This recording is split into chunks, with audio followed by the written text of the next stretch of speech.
अस्सलामुअलैकुम अज़ीज़ साथियों, मैं हूं नवेद ख़ान और आप देख रहे हैं smart education centre YouTube channel. Friends, इस वीडियो के अंदर हम बात करने वाले हैं यूपीपीएससी जीडीसी असिस्टेंट प्रोफेसर की जवाब कुंजी के तहत ऑब्जेक्शन वाले सवालात के बारे में। आप जानते हैं कि अभी 2 रोज़ कबल ही यूपीपीएससी ने assistant professor government degree college जिसका एग्ज़ाम 15 मार्च 2022 को हुआ था, उसकी जो है जवाब कुंजी जारी की थी। उसके अंदर कुछ सवालात ऐसे हैं जिसका जवाब आयोग ने बिल्कुल गलत माना है। हमने बड़ी कोशिश की है और उसके बाद ऐसे सवाल तलाश किए हैं जिनके जवाबात आयोग ने गलत माने हैं। इस वीडियो के अंदर उन्हीं सवालात को मैं हवाला आप तक पहुंचाने की कोशिश रहेगी। अगर आप इस चैनल पर नए हैं और आपने चैनल को सब्सक्राइब नहीं किया है तो फ़ौरन हमारे चैनल को सब्सक्राइब कर दें, साथ ही सामने बने बेल आइकन को प्रेस कर दें जिससे आपको हमारी आने वाली सभी नई और अहम वीडियोस की नोटिफिकेशन पर वक्त मिलती रहे। तो आइए दोस्तों, बात करते हैं उन सवालात के बारे में जिनके ऊपर ऑब्जेक्शन लगाना एकदम लाजमी हो जाता है। तो मेरे पास ये जो सवालात आप देख रहे हैं ये बुकलेट ए से है और बुकलेट ए का जो सवाल है यहाँ पर वो है सवाल नंबर 35, जिसमें पूछा गया था कि वहदतुश्शुहूद की सूफ़ी शायर के यहाँ सबसे ज़्यादा नुमायाँ हैं। तो इसका जो जवाब होना चाहिए वो होना चाहिए ऑप्शन ए सैयद ख्वाजा मीर दर्द, लेकिन आयोग ने माना है इसका जवाब ऑप्शन बी मज़हर जाने जाना। तो इसके हवाले के साथ हम बात करेंगे। तो इसका जो जवाब होना चाहिए था वो होना चाहिएगा इसका ऑप्शन है सैयद ख्वाजा मीर दर्द। सब जानते हैं और पढ़ा भी है कि वहदतुल वजूद और वहदतुश्शुहूद जो पाया जाता है सबसे ज़्यादा वो सैयद ख्वाजा मीर दर्द के यहाँ पाया जाता है। तो बात करते हैं अब हम अगले सवाल के बारे में। अगला सवाल जो है वो इसी सीरीज़ से है, आइए देखते हैं।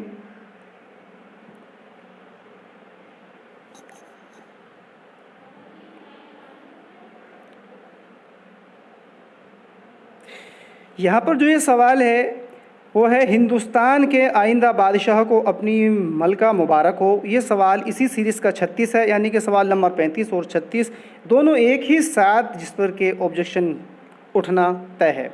हिंदुस्तान के आइंदा बादशाह को अपनी मलका मुबारक हो, ये मुकालमा ड्रामा अनारकली के किस मंज़र के आखिर में अदा किया गया है। तो यहाँ पर ये सवाल ही अधूरा है, चूँकि आप जानते हैं कि ड्रामा अनारकली के अंदर जो हैं वो 3 एक्ट हैं।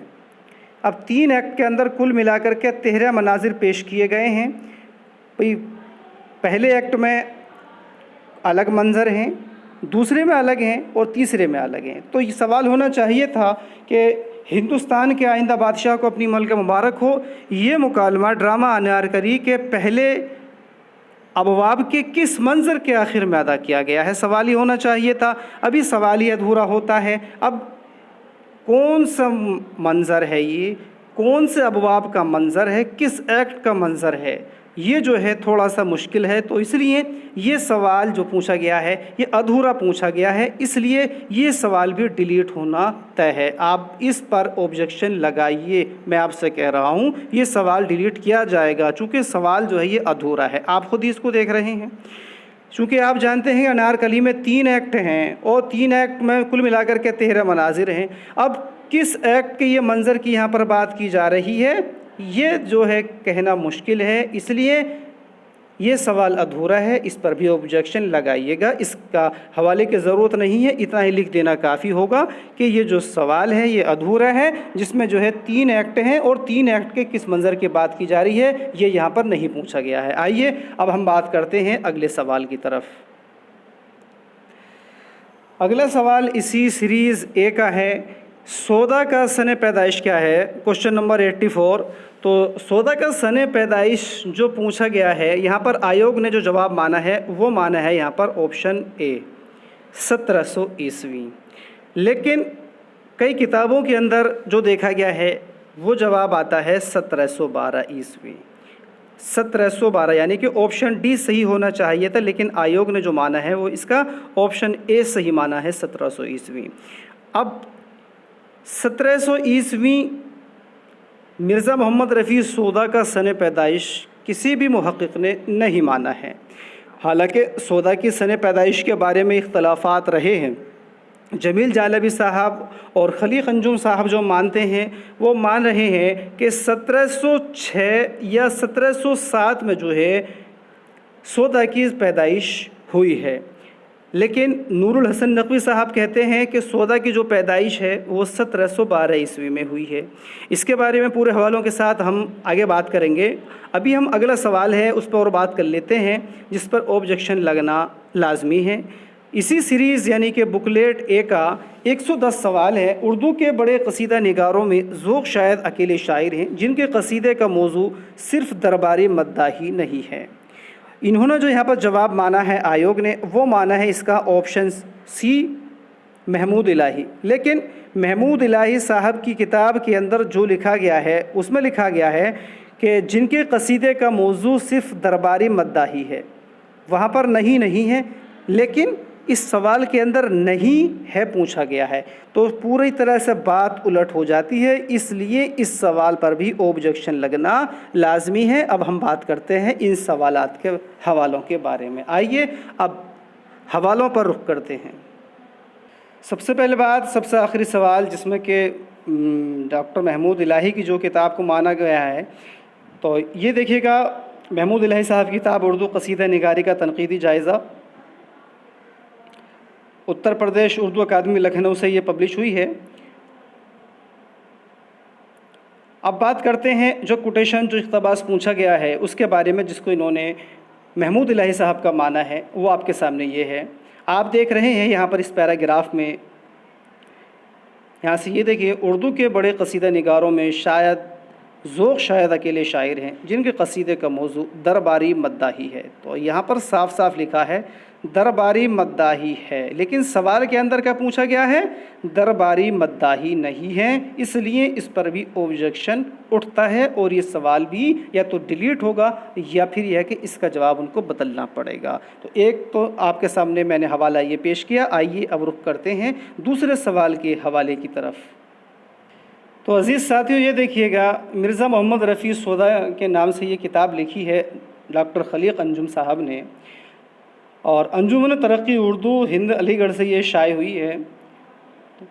अब इन्होंने जो देखिएगा मिर्ज़ा मोहम्मद रफ़ी सौदा की विलादत मानी है 1118 हिजरी, 1706 ईस्वी या 1707 में हुई है। ये आप यहाँ पर बड़ा खूब आराम से देख सकते हैं। जबकि उस सवाल के अंदर जिसमें सौदा की पैदाइश के बारे में बात कही गई है, जिसमें 1700 माना है, कहीं किसी मुहक्किक ने नहीं माना है। 1706, 1707 माना है, 1712 माना है। एक तो हवाला आपके सामने मैंने ये पेश किया, दूसरा हवाला भी हम अभी आपके सामने पेश करने जा रहे हैं जो कि तारीख़ अदब उर्दू डॉक्टर जमील जालबी की जिल्द दोम से है। ये सब आप देख रहे हैं। आप ये देखिए यहाँ पर मिर्ज़ा मोहम्मद रफ़ी सौदा 1118 हिजरी। ये देखिएगा यहाँ पर इन्होंने भी जो माना है यही माना है कि 1706 या 1707 ईस्वी, ये आपके सामने बड़ा लिखा हुआ है। और इन्होंने आगे जो है इसके बारे में पूरी बात की है, इसके बारे में कि किस तरह से जो है वो 1706 या 1707 जो है वो ठहरती है। इन्होंने इस तरह से यहाँ पर ये बात की है, आप देख रहे हैं कि 55 साल की उम्र सौदा से दरियाफ़्त करके लिखी होगी।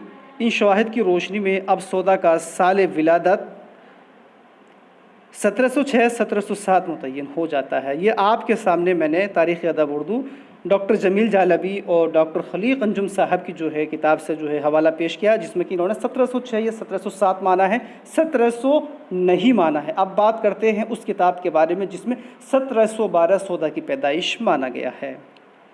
तो ये जो किताब है ये है तारीख़ अदब उर्दू, और ये इसको लिखा है नूरुल हसन नकवी साहब ने। ये देखिएगा, ये आपके सामने है। और ये देखिएगा यहाँ पर मोहम्मद रफ़ी सौदा, इन्होंने बिल्कुल बड़ा यहाँ पर लिखा है सौदा की पैदाइश के बारे में। 1712 ईस्वी और 1781 ईस्वी में इनकी वफ़ात हुई है। तो आप इन हवालों के साथ आयोग को जो है ऑब्जेक्शन भेज सकते हैं इस सवाल के बारे में। आइए अब रुख करते हैं दूसरे सवाल के बारे में जिसके हवाले अभी हमने आपके सामने पेश नहीं किए हैं। तो साथियों, एक सवाल और रह गया था इसी बुकलेट ए का, सवाल नंबर 48 के ओहदे हिंदी की पहली इशाअत किस मतबा से हुई है?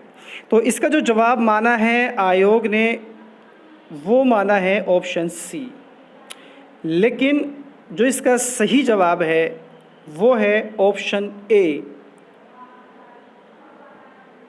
Question number 48 booklet series A का जो राइट आंसर है वो है ऑप्शन ए, लेकिन आयोग ने जो है वो गलत माना है।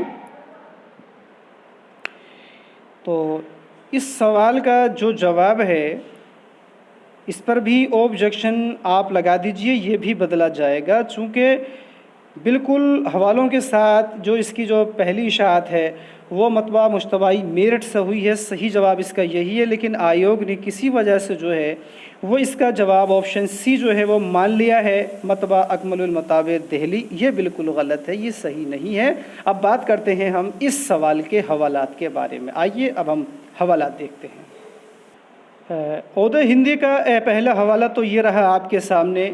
ये जो नुस्खा है ये नवल किशोर लखनऊ से तबाह हुआ है और इसका 12th एडिशन है 1994 में। आप इसको यहाँ देख सकते हैं कि बिल्कुल साफ साफ लफ्ज़ों में यहाँ लिखा गया है कि उर्दू मोल्ला से भी ज़्यादा काम की चीज़ है। ओहदे हिंदी सबसे पहले मतबा मुश्तबाई मेरठ में गालिबन 1278 हिजरी। आप यहाँ पर देख सकते हैं सामने बिल्कुल बड़ा बड़ा लिखा हुआ है। तो सबसे पहले ये मेरठ में हुआ है, न कि दिल्ली में हुआ है। आइए अब हम बात करते हैं यहाँ पर इसके दूसरे हवालों के बारे में, इसी सवाल के।